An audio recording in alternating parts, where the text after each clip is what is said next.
Chen. Ming Chen, it's fucking Ming's Did they fault. not come? They just canceled this. No, Not they the, No, had they're a- coming tomorrow. They're flying in Yeah, tonight. they had a flight Is it- delay. Oh, and they had to shoot. Yeah, Stuff the whole shooting. schedule got messed up. For Yep. So I was when just you see there. I just Ming, came from there, so. he's the dude you gotta Me and fucking... Mike, yeah. Yep. Which that's always fun too, working with these guys on the road as well. Especially Johnson. Johnson's a fucking riot. How This long is have the we press. done this? Half hour if that. So I'm just debating where to urinate first. Probably. Where's the bathroom? Sorry, I should probably go to the bathroom first. All right. Sorry, I didn't know. Again, I didn't know. No, no Sorry. problem, bro. I wasn't prepared for that. Where's the restroom? Does anyone know? Down near the pool. Make a right and a left. Don't pee in the pool. Reporter, like war correspondent, we're only one guy. We're comes all in. asking him to ask you. Oh, all right. He picked the long stick. I'm open to anything, so please. I mean, his first question was, would I do nudity? So come on, can't go far from there. Any directors you'd particularly like to work with? Who I haven't worked with, you mean? Yeah. I would love to see the process of Oliver Stone or someone, you know, it's the Wolf on Wall Street. So yeah, there's a couple of directors like that who I'd love to. When you're talking about, well, if you're going to do wish list shit, you might as well go for it. But I find new first time and indie type directors really appealing. I like, you know, it's that kind of like we're all in it together atmosphere. While some of the bigger productions, bigger film productions, it's like, you know, we'll call you when we need you from your trailer type of thing. Which has its own benefits as well, I'm not gonna lie to you. So it's fun. All right. Much better. There you go. How you doing, Jason? Good. Good to see you. Yeah, you too. How we rolling with this, homeboys They're just opening up and questions. homegirls? So you got anything for him there? Sure. Mr. Would you do any nudity? Well, I mean, he's already done the nudities, so Yeah. Yeah. So now Done. We know the answer. you know that answer. I can't go anywhere else from there. I forgot to ask you if you'd be in my movie, but we'll talk about that later. You did. Did I You asked ask me you? a while ago. Yeah, we got the money, bro. It starts Oh. October. Congratulations, sir. Yeah. That's So it. there you go. I'll be working with another director. Oh, there we are. So I might have missed this. What are you guys working on in the future? What was more recent? Well, I don't want to talk about my thing as much because it's like there, but it's not like there's no announcements or anything yet. But I mean, I'm hoping Mallrats happens. TV show, yeah.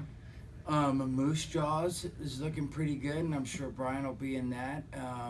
I know Jay and Bob will be in that. Well, I'm saying it's not up to me. I would hope to, yeah. It's not up to us. yeah, Because I'm trust us, saying- we'd all be in the same movie every single time. But I'm saying I'm sure Kevin wrote the script, and I'm sure he has a character in mind for Brian. It wouldn't be Dante or anything, but Jay and Bob will be in the in Moose Jaws. I'll be in the moose suit. Yeah, and I'm hoping Mallrats again happens, which then would be, you know, throughout. I'm sure it would be Dante, and then I want all to play the different every characters. I Yeah, think that's the way and to go. then I don't know. I mean, again, Be there's like another thing. Eddie Murphy of the group. Kevin Facebook Live did, so I'm assuming it's allowed to sort of be mentioned that there possibly might be another Vulgar.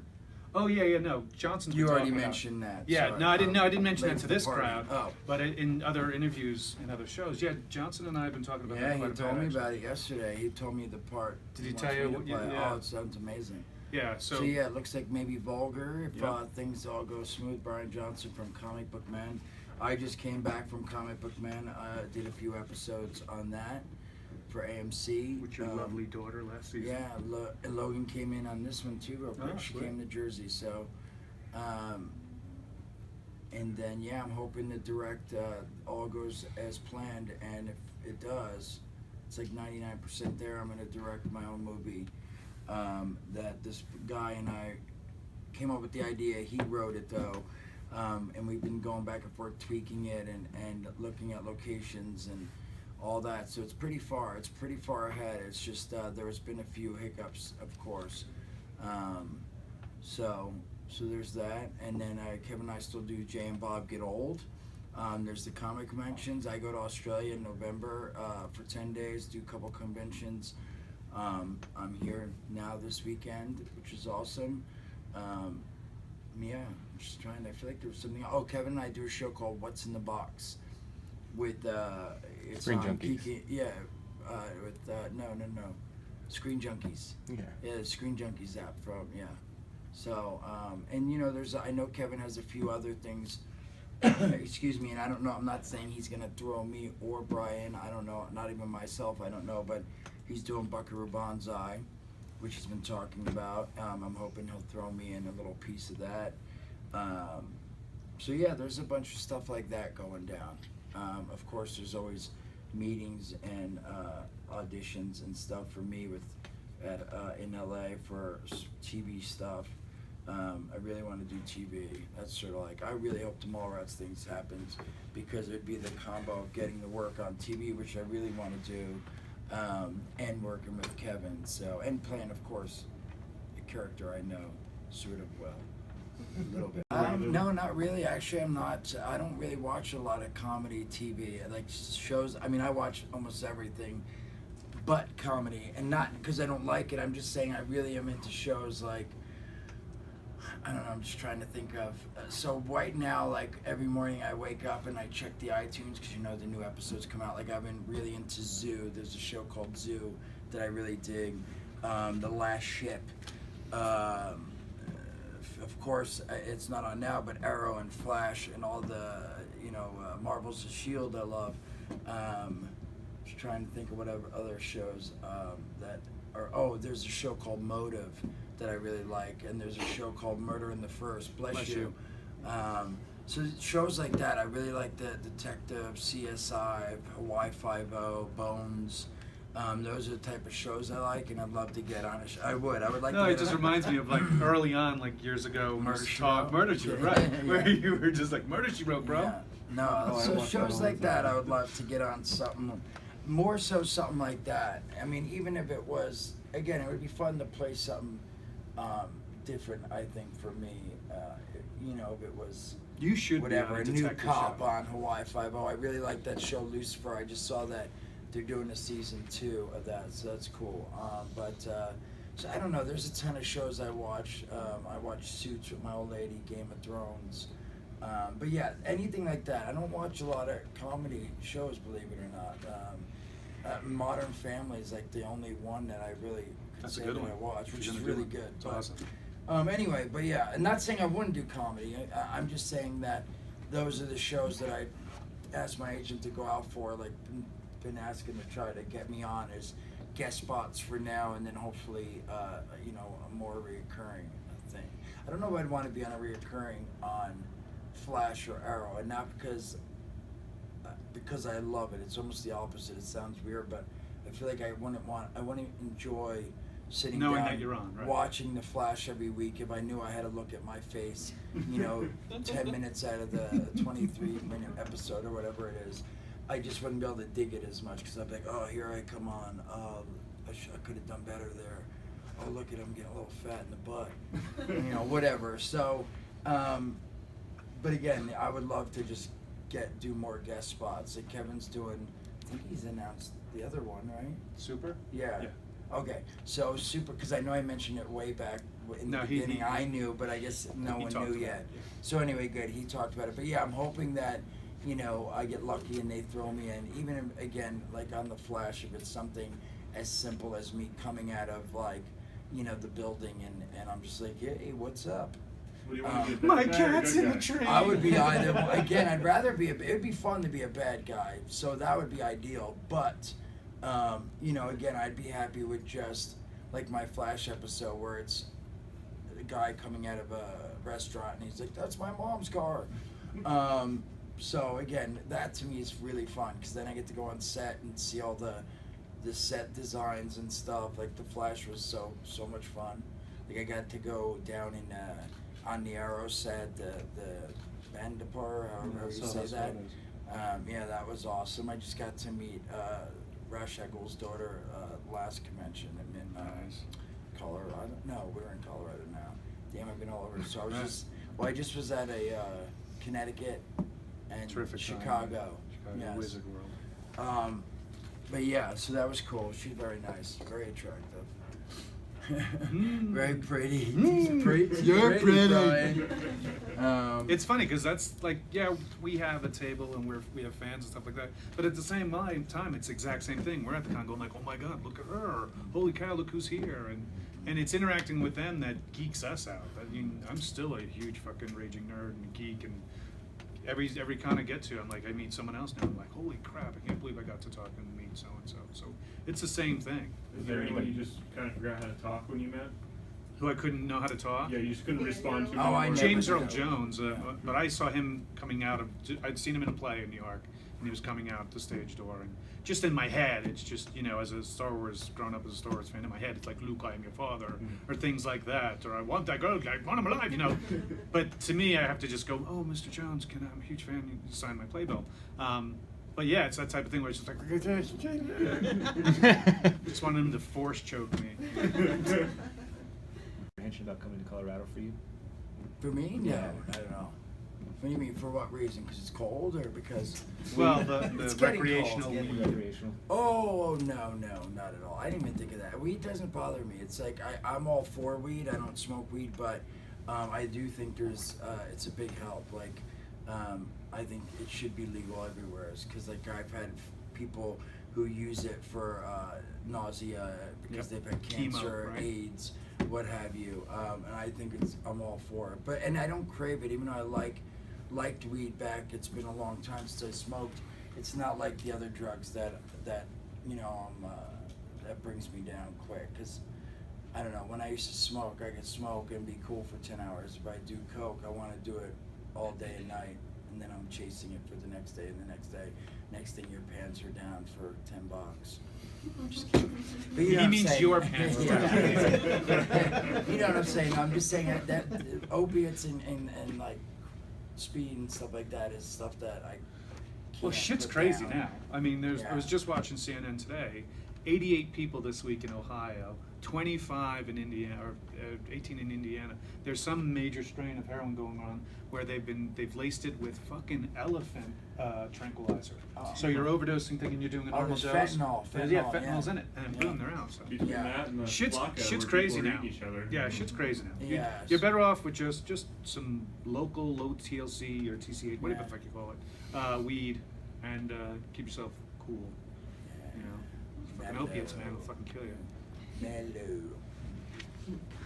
Talking to you briefly before we got started here, I'm able to notice that personality-wise, there's not a lot of difference between both of your normal Askew characters and the people we're sitting in front of here. It's just like there's not much of a stretch. Was that the casting decision? Well, first off, it's very hard to be talking in the American accent being that I'm English. So that's when I've been fooling you the entire time.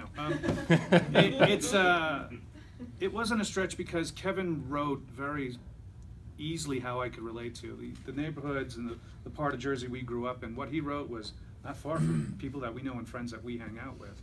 So doing that and playing that kind of whiny bitch that Dante is wasn't that far off from me as just a general nice guy. My personality is more of a wise ass like Randall, to be quite honest with you. Mm-hmm. But someone's got to play the straight guy, and that's fine. And I enjoy playing Dante, and I enjoy working with Jeff especially. He has a grasp of who Randall was immediately. Even though Kevin wrote it as an archetype for Brian Johnson in real life is really Randall. Like Johnson will spit out shit to you right in front of you, like, what? Where did that fucking come from? You know, that type of stuff. So it's not that far of a stretch, but at the same time, it's because of Kevin's words, man.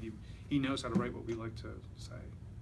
And we get it. Well, for me, it was he literally wrote it for me. Right. So, Jay yeah, was like Jay. it was him and I had been hanging out at that point for about 4 or 5 years, and so that was stuff that I've said and done and everything, and so yeah, that's for my character. Yes. Kevin was more of a news reporter, just following around. Like, what Yeah. else did you say? And that's more how I was. What was that then. snooky? What were you saying again? So, but yeah, I was more that obnoxious then, and that's why we noticed in the movies he actually sort of wrote Jay to changed a little bit. Like in Clerks 2, I talk about deployed airbag and being sober, and you know he's not as snoochy boochies in that one. And that's because again, as I got older, of course I couldn't get away with as much stuff. Like, you know, if I was 15 here, I could pull my yam bags out, and you guys, I couldn't necessarily get arrested. I'm a child, but now you guys, Good thinking. I can get Good sexual thinking. harassment. You know, who knows what would You don't need that happen. again. Never. But you know what I'm saying. As I got older, I had to be a little more mature and not say. And I started feeling people out, not just saying what I thought because I might upset somebody. Where when I was 15, I didn't think about that. It wasn't like, oh, if I say this dude's nose looks funny and he gets upset, I don't care. Really. It'll be interesting to see But your now I daughter do. at 15, 16, seeing your previous films going like, Daddy, why are you naked in front of the restaurant? Why is your ball bag out? Why are you tucking? I have tucked 2 enough. mommies. I never knew. When you guys get together for when the whole crew gets together, is it professional? Is it like straight to business? Do you guys kind of go back Lots to of old sex habits? to and- open it up. Yeah, we usually have to Lots get of, used to each other again. So there's a lube lot each of other. there's a lot of handling, hand holding, ball holding. I for me personally, I love it. Like honestly, it's like there's a lot of nostalgia. I feel like because not only with like Brian and whoever else in the cast, he hires a lot of the same. Like the first 5 movies was Dave Klein, the DP, and a lot of his grips and gaffers and all that were the same. Craft service person and like a script Ratso doing the supervisor. sets. Yeah, like just all the same people. So you hang out with these people 3 months, then you don't see them for 2 years. I mean, you might see them here once or twice, but it's like camp almost. That's and exactly that how I say it. It's Yeah, like it going to a is. summer camp with people from With the- different schools. Yeah, that you've been friends with for, I mean, it's been again now 15, 22 20 years. years. So, yeah, longer for us. I mean, Clerks we did ourselves, but then it was really since Mallrats that That the crew same, started to yeah. pull together. But yeah, so I love it. I mean, again, I have fun in other movies, and definitely some of the other directors and people that I've worked with have been great. But that's why honestly would be awesome for me if Kevin. I'd love to do like TV, of course, like I said earlier. But if Kevin could do like 1 or 2 movies a year, and we could all just get together, like it would be amazing. It Just because is. I always have fun. He's always fun. he's always whenever a set he takes over as fucking captain of the ship of fun on any set, and it's guaranteed all the time. And it's always awesome because we get to know each other. We know what we can pull on each other. We're already comfortable. While coming onto a new set with new people you've never worked before, you don't know what that boundary is. Oh, could we fuck around with Rosario on different jokes? Turns out she's a big prankster on her own. She was always hilarious to work with. So it's always depending on who comes in. Every time I see new people that Kevin's brought in to his world of people he likes to work with, it's awesome to see that they get it as well. And he's right. Like when the anticipation of working on something is amazing. Like if the 10-part miniseries of Mallrats happens and we're at this location for 10 episodes, which will probably be 10 to 15 weeks of work, it's gonna be insane. We'll be out of our minds having fun, and it should come across through the TV because it's a comedy that I think people, when we're having fun, usually they have fun. That poker game we do weekly at the company, we're talking shit at each other all the time. So it's that type of, like I All's on said, the we've bubble again. known each other over 22 years. Kevin known other people 15 years and other things, and that's why we like working with each other. They're comfortable with it. We get each other. They complete us. Has it grounded the friendships? Like just that sense of knowing each other. Has the universe, I guess, the Mewes universe, just grounded the friendships and kept it going? Would it have otherwise maybe not have been? Would they not have not maintained the way that they had? Were it not for Look, as long as the people like the films, it maintains. But I feel like the friendship, I think I know what you're saying too, but I feel like it grounds definitely because like for Brian and I, like he lives in Jersey, so like yeah, we're not on the phone all the time, like hey buddy, it's good to, but we get to see each other at these cons, and then we get to do movies together and TV. So yeah, our friendship is stuck, through all these years because of that. Is that what you meant? Yeah. Sort of, yeah. Yeah. So yeah, totally. Like it's yeah, it is that. And again, with some of the other people, that we continuously work with and stuff. Like Dave Klein is another one. Like I've known him as long as Mosier and Brian and stuff. And he's another one. I don't like talk to him on the phone and stuff, but we see each other. I did more often. Now he's like off doing True Blood and Homeland Yeah, and he's stuff. become huge. So now. we haven't Great, seen. finally, I really haven't great seen DP. it. That's, Yeah, that's it's good for amazing him. work. Now there's a new DP that Kevin really likes that worked on Tusk and Yo-Go's. There's a great dude named Laxton. So yeah, it is. It's interesting because it is the case. It's like you've known someone forever, and you know not everyone. Again, we talk sometimes emails and phone, but again, it's not like every week is stuff. He's in Jersey doing his thing, and I have my family out here, and so it's nice. It's nice that we get brought together for these things. So You know, I don't have it. I don't I have a do. good one. I wish I did. I mean, again, I was like nervous in his presence the whole time, and Kevin did a lot of time. Like him and Kevin would just go on tangents. So again, every scene I'm in is with Kevin, of course, and then he's directing as well. But so most time they would talk, and I would just listen, and it was just amazing to listen to them too. So I don't know. So one of the first, it was shot in Pittsburgh. One of the first weeks of shooting was all the Catholicism Wow press conference, and the end of the movie scene where Loki and Bartleby go on a rant and start killing people and dropping them from the sky and stuff like that. And I was the news reporter, Grant Hicks. So I got into the makeup trailer. George at the far end, getting into his Cardinal Glick stuff. I was getting into Grant Hicks makeup, and George Carlin to me is my all-time favorite comedian as well. He would be on the Mount Rushmore of comedians if you had it my way. He grew up in the Bronx, and I was born and raised in the Bronx till the age of 10 in the same neighborhood. So I remember knowing that I had scenes with him. I bought his latest books at the time, which was called Brain Droppings. Brought it with me. Saw him, and you know, so he was always very friendly to everybody on set. So he's like, so where are you from? He enjoyed Clerks, so I had that opening already that he knew my work from doing the original Clerks and Mallrats and stuff. And he asked where am I from, and I told him actually I'm from the same neighborhood as the Bronx as you. He's like, really? And we talked about different high school that he went to and my brothers went to, and I had him sign the book. And then back in the day when you did continuity shots, which once you're dressed in costume so that makeup knows what makeup you're in costume, they took continuity shots. This is before digital cameras, they had the Polaroids. And this was the new Polaroid, those skinny little ones. So we did it. I said, do you mind if we take a shot? And so I have this skinny Polaroid with me as Grant Hicks, him as Cardinal Glick, in the trailer, and he wrote, you know, from one Bronx boy to another, and you know, blah blah blah. And I keep that in the book itself, the photo on my shelf. And I was at a convention. I was at a Horror Hound convention in Pittsburgh when the day he died. And I remember I used to leave the radio on to fall asleep, like with white noise, and the radio like interrupted because of this just in, George Carlin had passed away, and I flipped out. I immediately got on my laptop. I contacted Kevin. I was like, oh my God, did you hear? And he's like, yeah, I've already heard. And it was a sad day, and he'll be greatly, greatly missed, especially when he told Kevin, and Kevin told this story, that the one film that Carlin always wanted to do was to play a pedophile priest, like a story about this pedophile priest. Remember him telling that? And so I was like, oh my God, that would have been an awesome story. I mean, terrible, terrible, obviously, subject matter, but I could imagine Carlin playing that type of dark, dark character. So that's my Carlin story, and I'm sticking to it. All right. Well, thank you Thank all. you, guys. Thank you Thank you. guys. Thank you.